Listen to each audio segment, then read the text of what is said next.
Bismillah, Assalamualaikum warahmatullahi ta'ala wabarakatuh.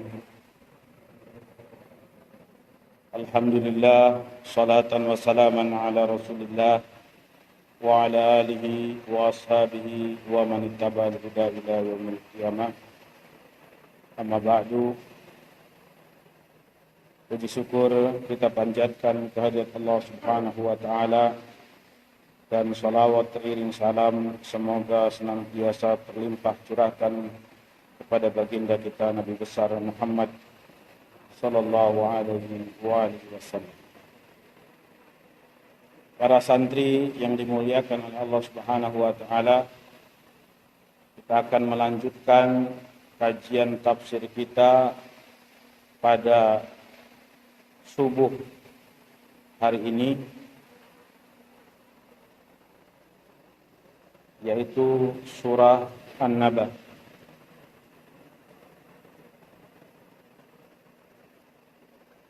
Baik, untuk mempersingkat waktu, kita langsung saja mulai ya.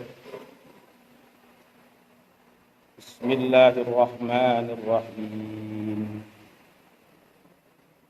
Amma yatasa'alun.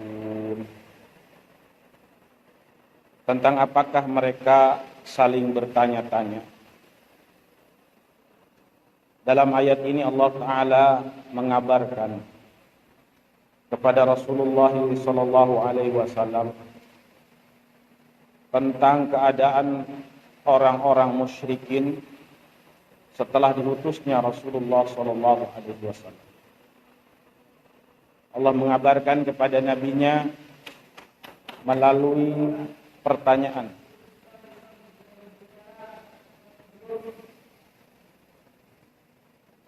Amma yatasa'alu.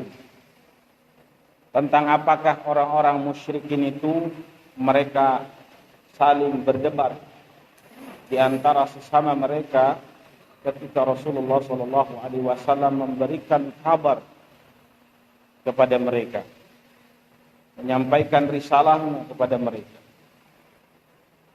Maka Allah katakan anin naba'il azim, tentang berita yang besar.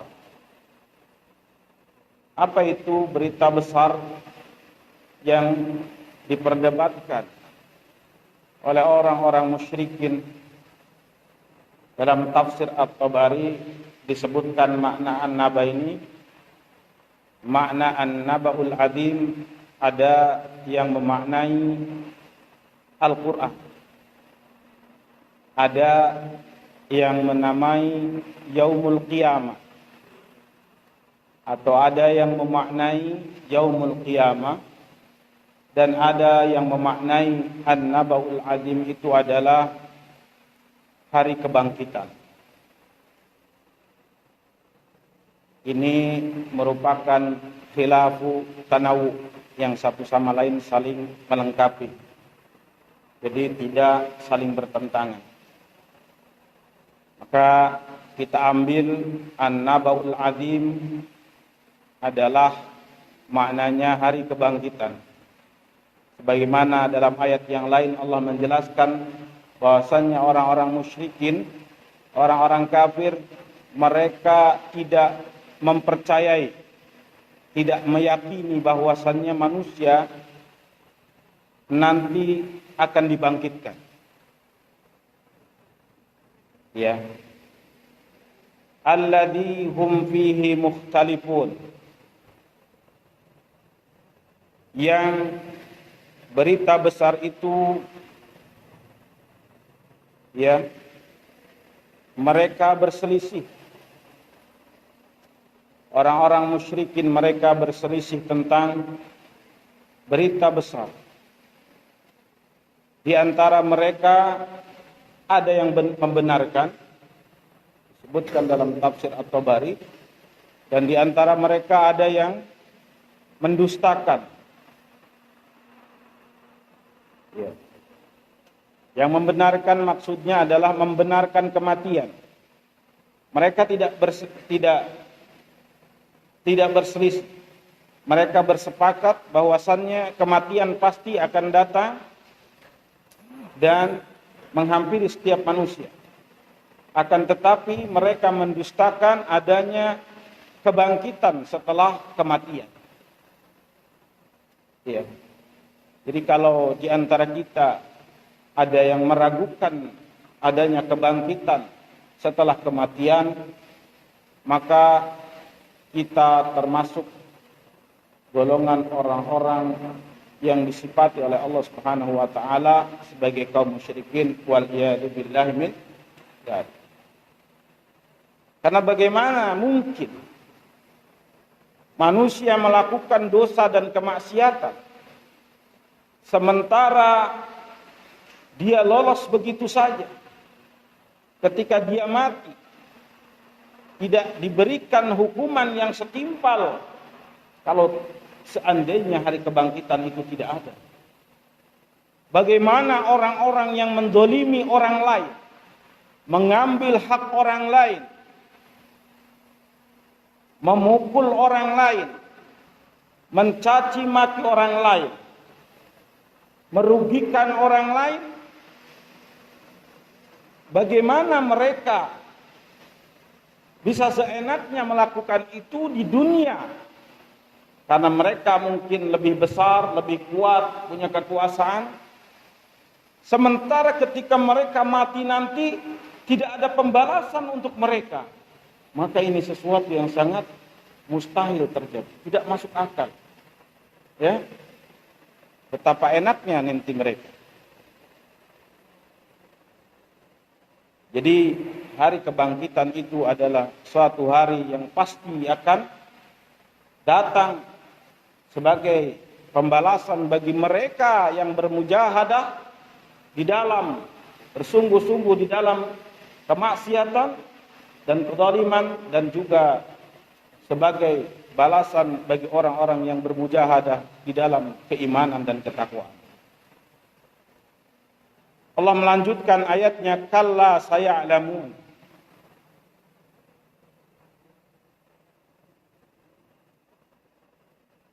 Tidak, kelak mereka akan mengetahui. Ya, yang mereka perselisihkan, yang mereka perdebatkan, yang mereka dustai, tidak percaya akan adanya hari kebangkitan, Allah katakan kalla saya'lamun. Sekali-kali tidak, nanti kelak mereka akan tahu. Mereka akan mengetahuinya nanti suatu saat. Kalau Allah Subhanahu wa taala mempertegas bahwasannya mereka pada saatnya nanti akan mengetahuinya pada ayat selanjutnya, yaitu tsumma kalla saya'lamun. Itu sebagai penegasan kepada mereka yang ragu, tidak yakin akan adanya hari kebangkitan. Ini benar gak sih kira-kira kita kalau mati nanti kita ini akan dibangkitkan lagi? Benar gak sih kalau kita nanti mati maka seluruh perbuatan dosa kita akan dibalas oleh Allah Subhanahu wa taala, atau ternyata di dalam kuburan tuh nggak ada apa-apa? Hah? Di dalam kuburan itu ternyata kita cuma tidur aja, udah selesai. Tidak ada lagi kehidupan setelah itu. Ada orang-orang yang di dalam hatinya meragukan. Ya, makanya Allah katakan kalla saya'lamun. Nanti mereka akan tahu.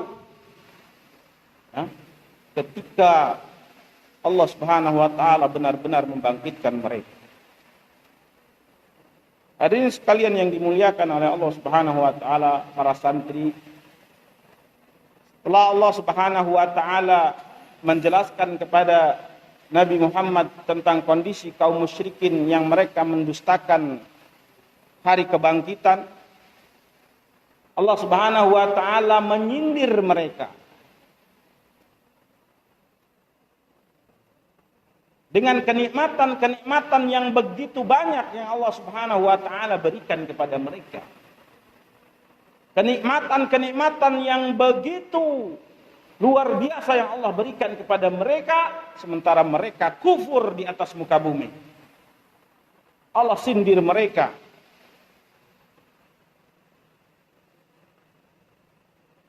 Apa Allah katakan? Alam naj'alil arda mihada.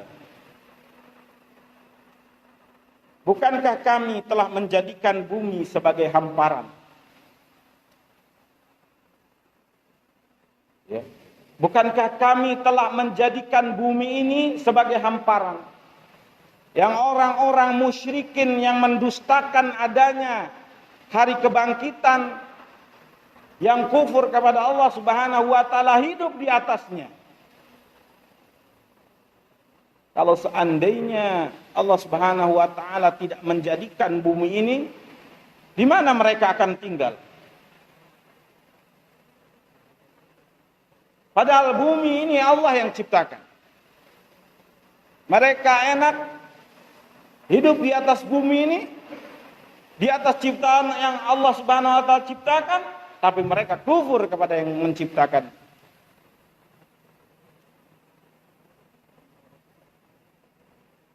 Alam naj'alil arda mihada, kata Allah. Bukankah kami telah menjadikan bumi ini sebagai hamparan? Bisoto.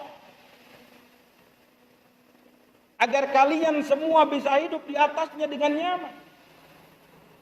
Bagaimana kalau seandainya Allah Subhanahu wa taala menciptakan bumi ini, bayangkan saudara-saudaraku, seperti buah durian yang berduri-duri gitu, atau berundak-undak. Bagaimana manusia dapat hidup di atasnya?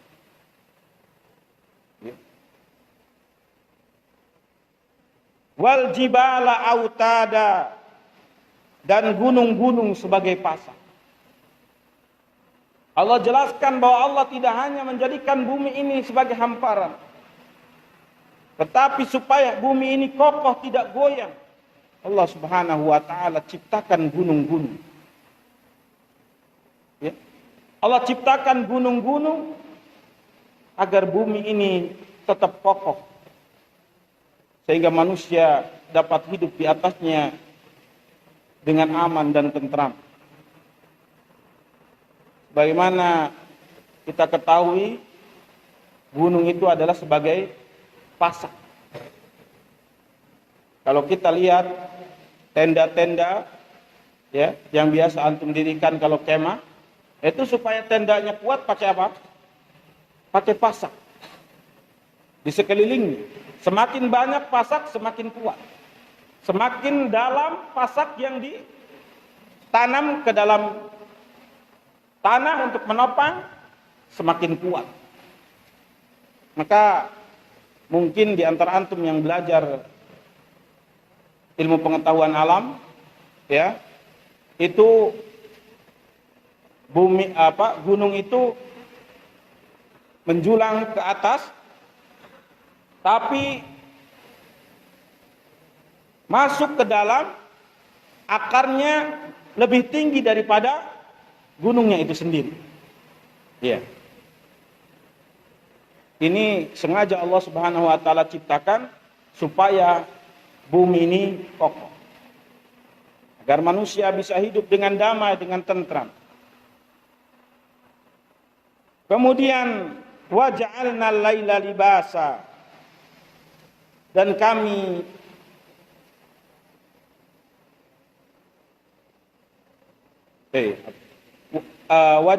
wal jibal autada wa khalaqnakum azwaja, dan kami menciptakan kamu berpasang-pasang.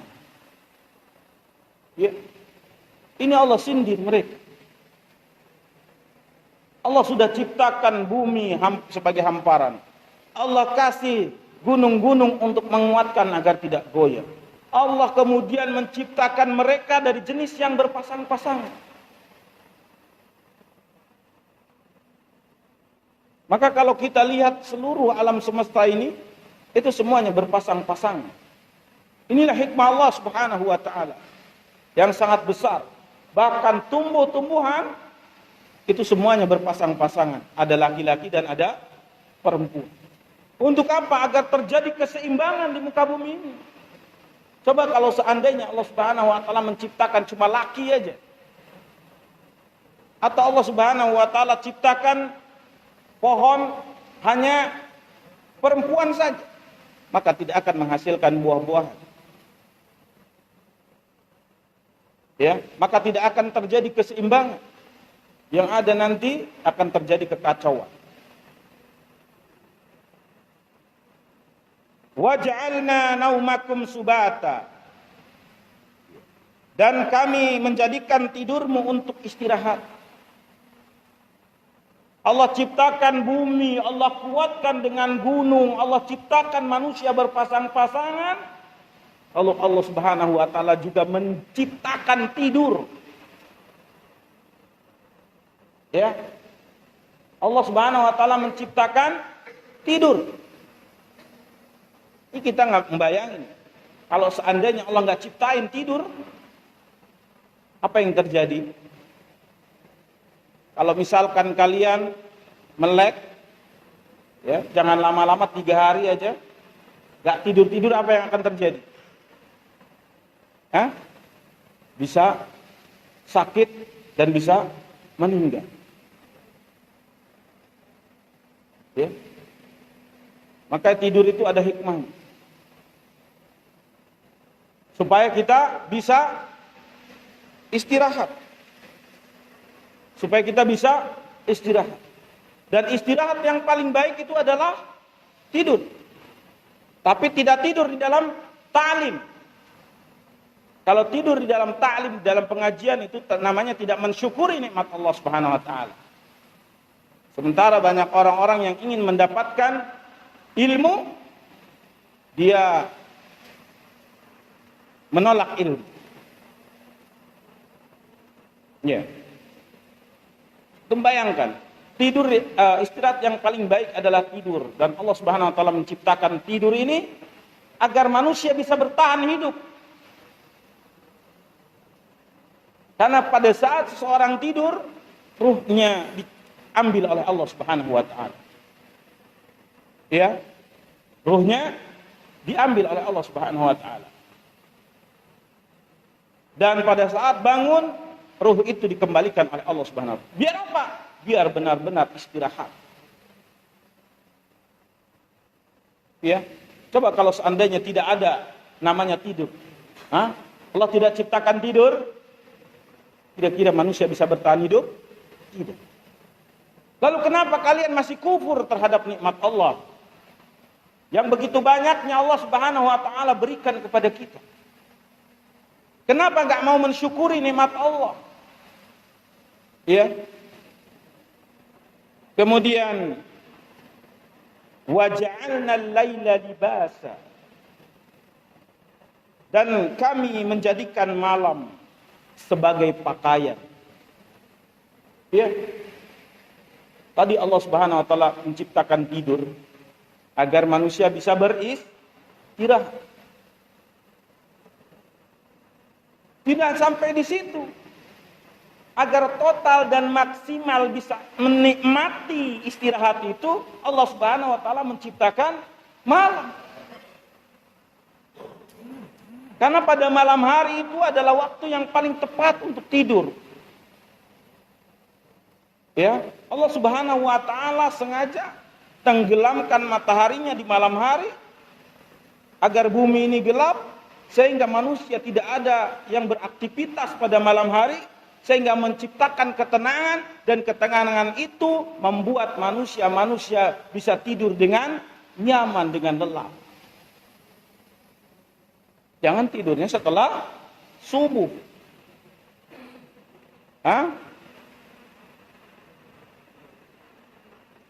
Kalau disindir tidak sadar, berarti ada kerusakan di dalam hatinya. Hah? Yang tidur berdiri. Yang tidur berdiri.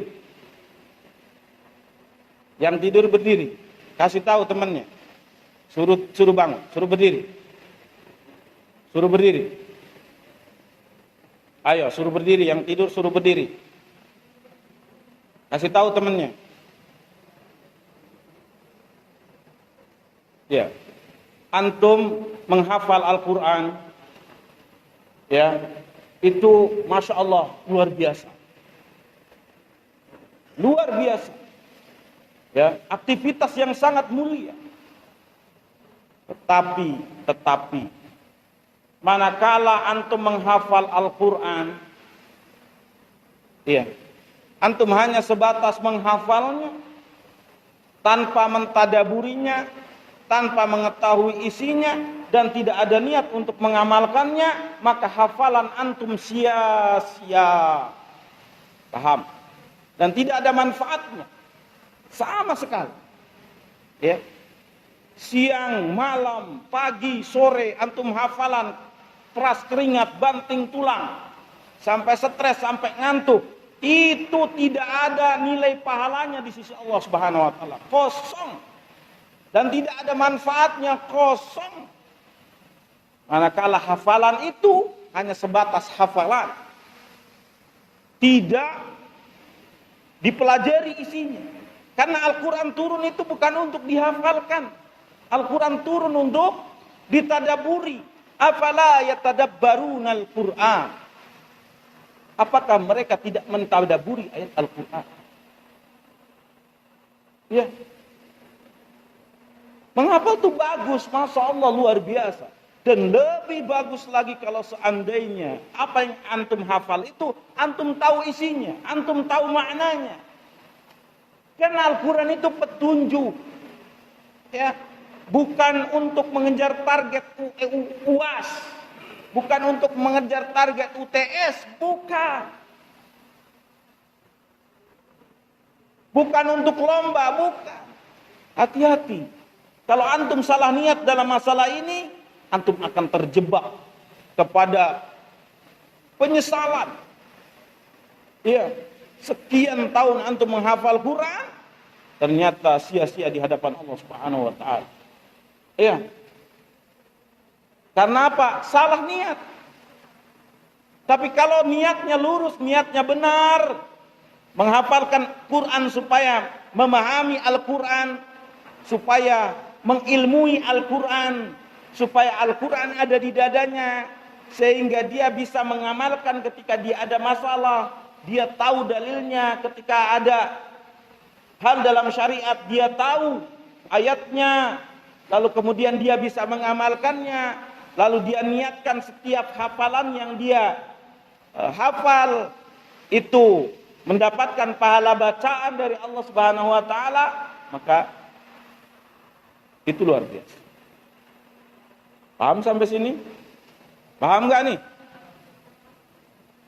Ya, makanya jangan sampai kita menjadi orang yang merugi, menghafal, tapi tidak tahu isinya. Ini nanti akan seperti burung beo. Tahu burung beo? Burung beo, assalamualaikum, assalamualaikum. Tapi dia ngerti nggak apa itu salam? Dia nggak ngerti. Dia cuma hanya ngomong. Iya. Saya bukan melemahkan orang-orang yang menghafal Quran. Saya katakan bagus, luar biasa, Masya Allah. Tidak semua orang bisa menghafal Al-Quran. Iya, tidak semua. Tetapi sekali lagi, innamal a'malu binniyat. Sesungguhnya amal perbuatan itu tergantung kepada niat. Manakala antum menghafal hanya untuk mengejar target, ya itulah yang antum dapatkan. Kalau antum menghafal hanya untuk disanjung manusia, cuma itu yang antum dapatkan, selesai. Gak dapat apa-apa di sisi Allah Subhanahu wa taala. Paham? Paham gak nih? Paham? Ya, semangat menghafal Al-Quran dan semangat mempelajari isinya. Kita lanjutkan. Tadi Allah Subhanahu wa taala mengatakan Allah menjadikan malam sebagai apa? Libasa, sebagai pakaian yang menutup. Allah tutup bumi ini dengan gelapnya malam sehingga manusia bisa maksimal istirahat. Masya Allah. Coba kalau Allah ciptakan siang terus tanpa ada malam, apa yang terjadi? Stres manusia. Stres.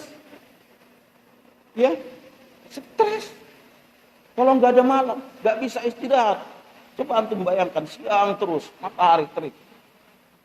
Wa ja'alna an-nahara ma'asya, dan kami jadikan siang itu untuk mencari penghidupan. Untuk mencari rezeki, untuk bekerja, untuk mencari nafkah. Ya. Jadi Allah Subhanahu wa taala ini Masya Allah sudah mempersiapkan segalanya untuk kita. Memberikan segalanya untuk kita. Ya, Allah ciptakan. Siapa? Antum pikir siang ini terjadi begitu saja? Tidak. Siang ini diciptakan oleh Allah. Wa ja'alna an-nahara ma'asya. Allah terbitkan matahari untuk menerangi bumi sehingga manusia bisa melihat bumi ini dengan terang dan bisa beraktivitas. Dan dengan cahaya matahari, tumbuh-tumbuhan akan mengalami fotosintesis sehingga terjadi pembuahan. Ya, hewan-hewan bisa mendapatkan suplai vitamin D dan lain sebagainya. Coba kalau seandainya bumi ini Allah cuma ciptakan malam saja, apa yang terjadi? Apa yang terjadi? Habis manusia, hancur. Gak bisa makan karena gak ada tumbuhan yang hidup. Gak bisa berusaha karena gelap. Iya. Wa banaina fawqakum sab'an shidada. Kata Allah, dan kami membangun di atas kamu 7 langit yang kukuh. Untuk menaungi kita. Allah ciptakan 7 lapis langit yang kukuh. Ya. Wa ja'alna sirajan wahaja. Dan kami menjadikan pelita yang terang benderang, yaitu matahari.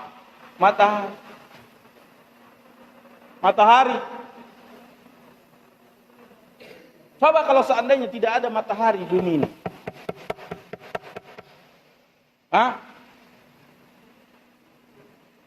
Ini nikmat dari Allah. Allah nggak pernah minta antum bayar. Coba seandainya antum pergi ke suatu hotel.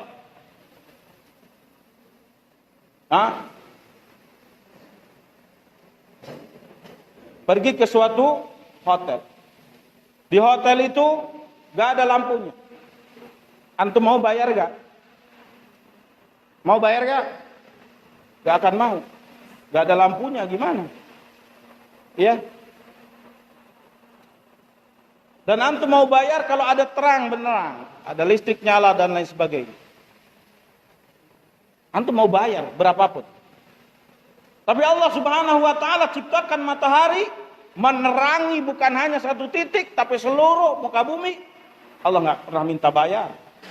Tapi kita tidak mensyukurinya. Ya.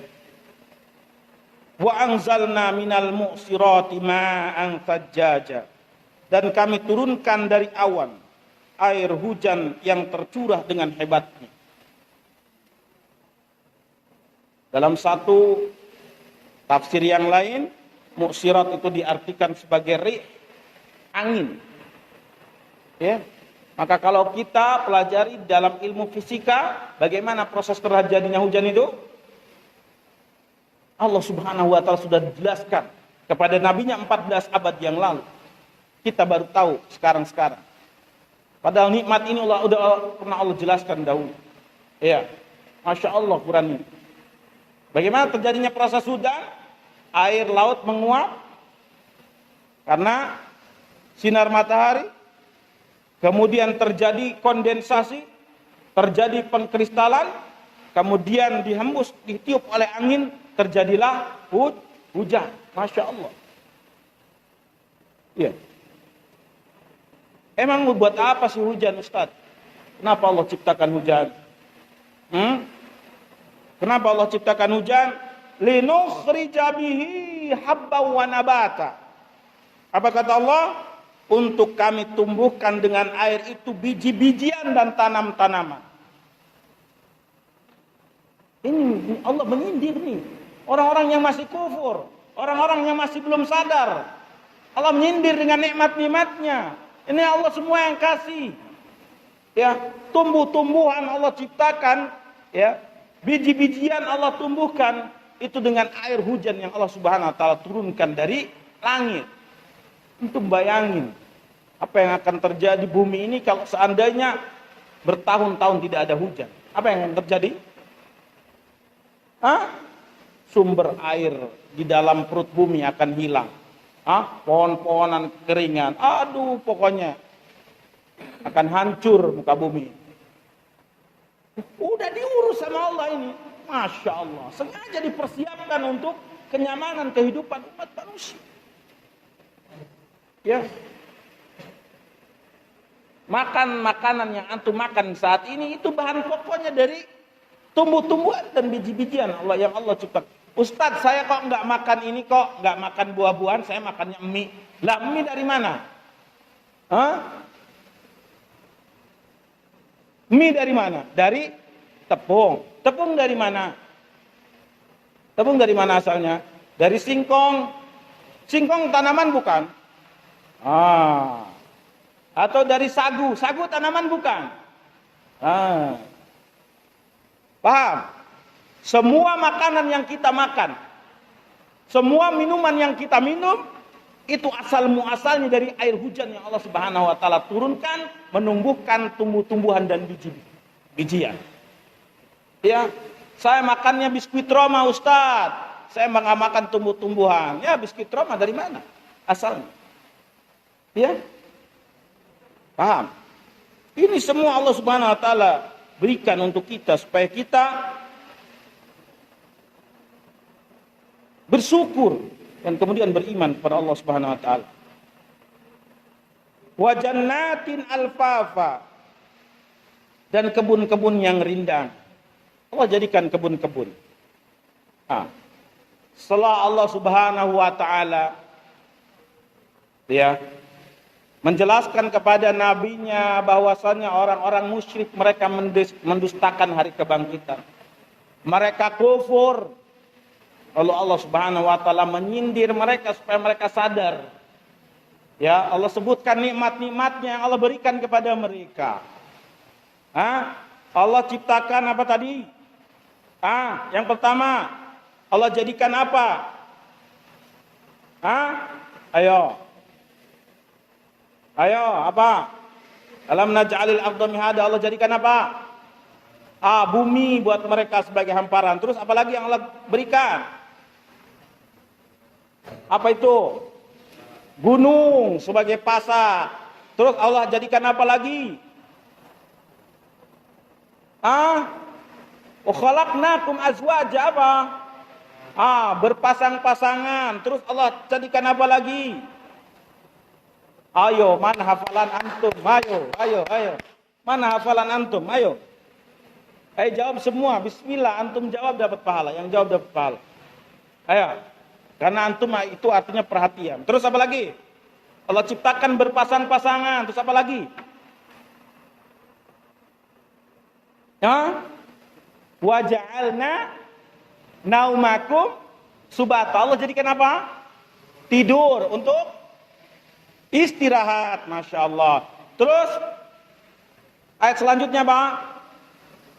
Wa ja'alna laila libasa. Artinya apa? Allah jadikan malam sebagai pakaian. Masya Allah. Terus wa ja'alna nahara ma'asya. Allah jadikan apa? Siang untuk apa? Mencari penghidupan. Masya Allah. Terus apa lagi? Wa banaina fauqakum sabang sidada. Allah jadikan apa? Fauqakum, di atas kalian, sabang sidada. Apa ini? 7 lapis langit. Terus apa lagi? Wa ja'alna siraja. Wah, di langit itu ada apa? Allah jadikan apa? Siraj.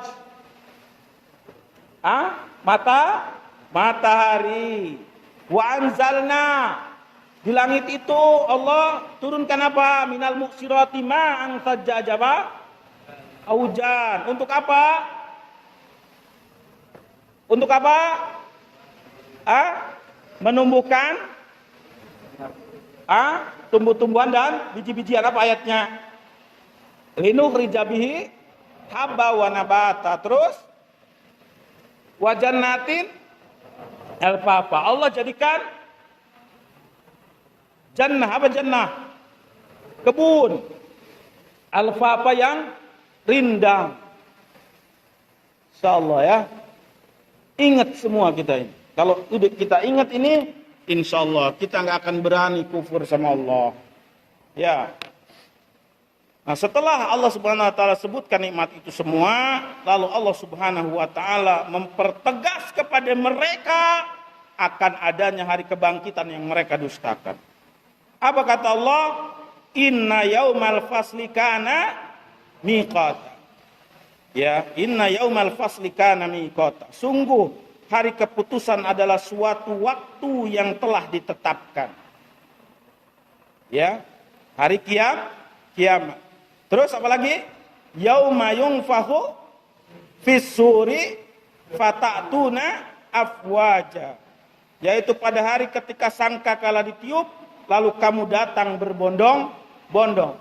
Ya, siapa yang meniup sangkakala? Malaikat Israfil. Ya. Kemudian kita percepat. Ya. Wa futihatis sama'u fakanat abwaba. Allah Subhanahu wa taala membuka langit, maka terdapatlah beberapa pintu yang banyak. Untuk apa? Nanti malaikat, kata Allah Subhanahu wa taala, disebutkan dalam tafsir At-Tabari, biar malaikat bisa turun. Turun semua malaikat. Ya, dibuka pintu-pintu langit, turun malaikat. Ya, terus apa lagi? Wasuyiratil jibalu fakanat saraba. Ya, dan gunung-gunung pun dijalankan sehingga menjadi fata morgana. Ya, gunung-gunung akan berjalan. Masya Allah. Sampai ada yang terbang. Dan orang-orang melihat itu seperti fata morgana. Bener gak ya? Bener gak ya? Tahu fata morgana? Fata morgana itu sesuatu yang kita lihat dari kejauhan, ya, berbentuk cahaya, tapi ketika kita datangi ternyata nggak ada. Ya, itu jadi seliweran gunung-gunung. Terus apa lagi?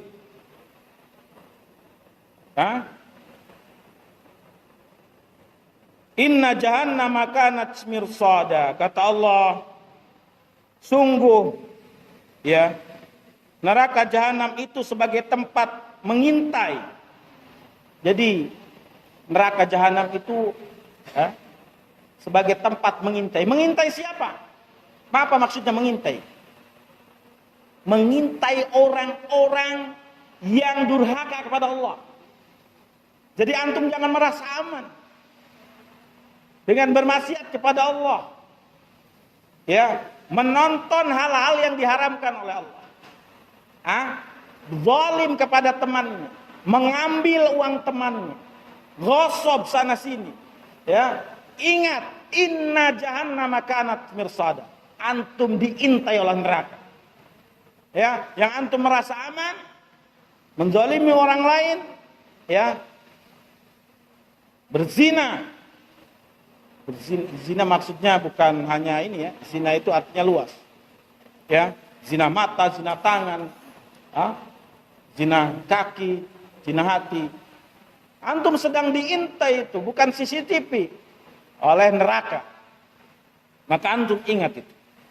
Suatu saat antum akan ditangkap kalau tidak kembali bertaubat kepada Allah Subhanahu wa taala. Untuk kepada siapa neraka mengintai? Littaqina ma'aba. Sampai jam berapa kita? Bagi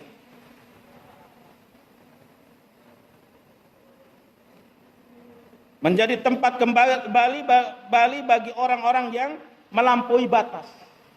Iya. Baik. Labithina fiha ahqaba. Mereka tinggal di sana dalam masa yang lama. La yadzuquna fiha barda wala syaraba. Mereka tidak merasakan kesejukan di dalam neraka dan tidak pula mendapat minuman. Illa hamima wa ghassaqa, selain air yang mendidih dan nanah. Ketika orang-orang kafir disiksa di neraka dengan panasnya neraka, dengan siksaan yang pedih, dengan siksaan yang berat yang begitu lama, selain merasa sakit, apa yang mereka rasakan? Kehausan, minuman. Orang-orang ahli neraka berteriak, lalu mereka tidak dapat sama sekali minuman kecuali air mendidih. Diberikan oleh malaikat air yang mendidih dan nanah. Insyaallah ya. Ketik diminum karena haus, meskipun mendidih, diminum oleh ahli neraka itu. Dibuka mulutnya, dimasukkan air mendidih ke dalam mulutnya. Dia minum karena saking hausnya, tidak kuat menahan haus. Melepuhlah seluruh organ-organ tubuh yang ada di dalam. Karena saking hausnya, tetap diminum. Antum lihat orang-orang yang di Ethiopia, yang mereka kekeringan, apa yang mereka minum? Karena saking panas, apa yang mereka minum? Air got. Belum pernah lihat ya? Nanti lihat di YouTube sama saya ya. Mau nonton YouTube? Mau ya. Itu air got, air yang bekas pembuangan tinja. Itu diminum oleh mereka. Antum pernah lihat? Warnanya hitam, ada nya, banyak pipisnya, mereka minum. Kenapa? Karena haus, nggak bisa tahan haus. Antum saat nanti akan merasakan ya. Kalau seandainya haus, apapun antum minum. Bahkan ada yang meminum air kencing sendiri saking hausnya. Betul. Udah nggak jijian lagi, udah nggak ada karena saking hausnya. Maka ahli neraka nanti saking hausnya, apapun yang diberikan, mau baik nanah maupun air yang mendidih, mereka tetap minum karena saking hausnya. Meskipun ketika mereka minum hancur seluruh organ tubuhnya karena panasnya mendidihnya air yang mereka minum. Sedikit lagi, jazaa'u wifaqa. Ya. Sebagai pembalasan yang setimpal untuk mereka. Innahum kanu la yarjuna hisaba. Sesungguhnya dahulu mereka itu tidak pernah mengharapkan perhitungan. Wa kadzabu bi ayatina kidzaba. Ya. Dan mereka benar-benar mendustakan ayat-ayat kami. Wa kulla syai'in ahsainahu kitaba. Dan segala sesuatu telah kami catat dalam suatu kitab. Ya. Fadhuku falan nazidakum illa adaba. Maka karena itu rasakanlah, maka tidak ada yang akan kami tambahkan kepadamu selain azab. Baik, sampai sini saja karena waktunya sudah habis.